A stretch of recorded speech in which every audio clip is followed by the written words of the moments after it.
یہ پیر میر علی شاہ صاحب رحمۃ اللہ علیہ، یہ تصفیہ ما بین سنی و شیعہ، یہ جتنے سادات کو آج تکلیف ہو جاتی ہے، میرا ان سے یہ چیلنج ہے کہ وہ پیر میر علی شاہ کو تو سید مانتے ہیں نا، یہ چھوٹی سی کتاب پر ہی آ کے ہمارے ساتھ بات کر لے۔ اگر ہم محب اہل بیت نہیں تو پھر پیر میر علی شاہ بھی محب اہل بیت نہیں، اگر ہم محب اہل بیت نہیں تو پھر یہ کشف المحجوب والے گنج بخش بھی محب اہل بیت نہیں۔ کشف المحجوب پہ آ جائیں۔ اگر کوئی تم میں سے یہ سمجھے نا کہ ہم ان کی میرٹ پہ پورا اتر جائیں، روافض بھی ہمیں محب اہل بیت مان لیں، تو آپ کبھی نہیں اتر سکتے اس وقت تک جب تک کہ جہنمی نہ بنے۔ یہ ہمارے یہاں ائمہ نے لکھا، کیونکہ ان کی ہر بات میں فرق ہے۔ اب آیت تطہیر میں حضرت پیر سیدنا مہر علی شاہ صاحب رحمۃ اللہ علیہ اس بات کو آگے بڑھاتا ہوں اور ان لوگوں کو دعوت فکر دیتا ہوں کہ اپنے بڑوں کی تو پڑھو۔ ہمارا صرف یہی قصور ہے کہ ہم نے ان کو پڑھا ہے اور ان کے حوالے ہر جگہ پہ دیتے ہیں۔ یہاں مسئلہ باغ فدق پر سیدنا پیر میر علی شاہ صاحب رحمۃ اللہ علیہ نے لکھتے لکھتے ایک دلیل کا جواب دیا جو روافض کی دلیل تھی۔ روافض نے کہا کہ سیدہ فاطمہ رضی اللہ تعالی عنہا کا مانگ لینا، دعویٰ کرنا کہ یہ میرا ہے، بس یہی کافی تھا۔ ابو بکر صدیق رضی اللہ تعالی عنہ جو بھی کر لیں آگے سے وہ کچھ نہیں کر سکتے۔ کیوں؟ روافض نے کہا انہیں چادر تطہیر حاصل ہے اور صدیق اکبر کو چادر تطہیر حاصل نہیں ہے، اور چادر تطہیر کا مطلب معصوم ہونا ہے، اور معصوم غلطی نہیں کرتا۔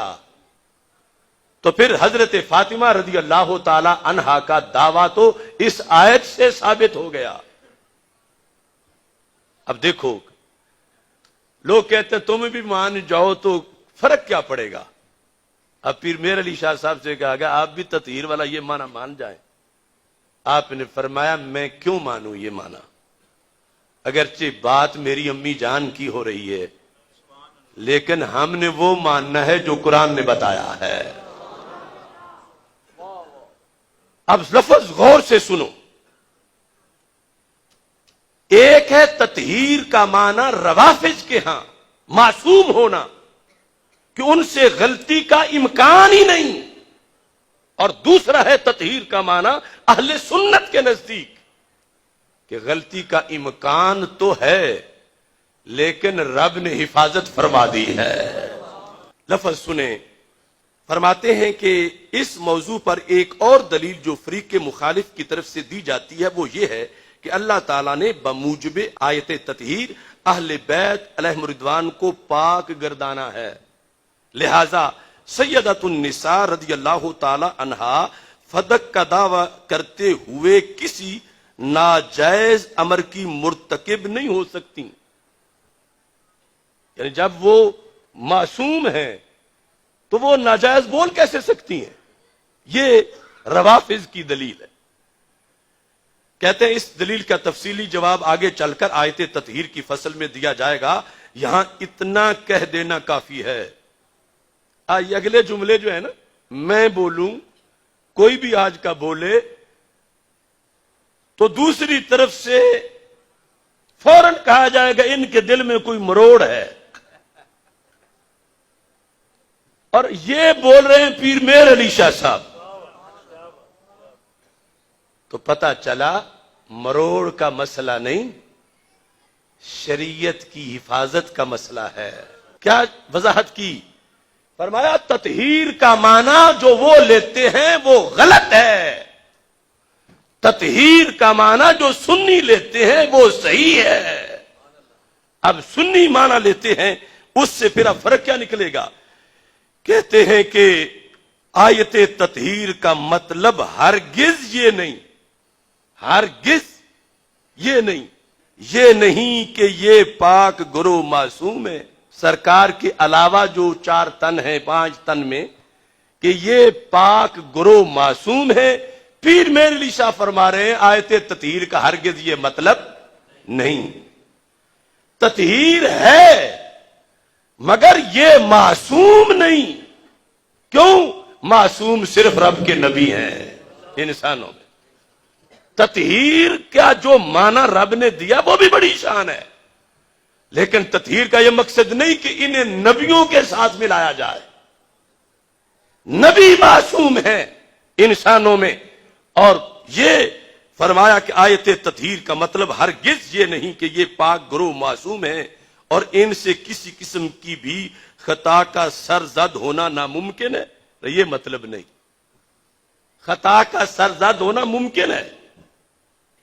یہ پیر میر علی شاہ صاحب تطہیر کا مطلب بتا رہے ہیں کہ خطا کا سرزد ہونا ممکن ہے.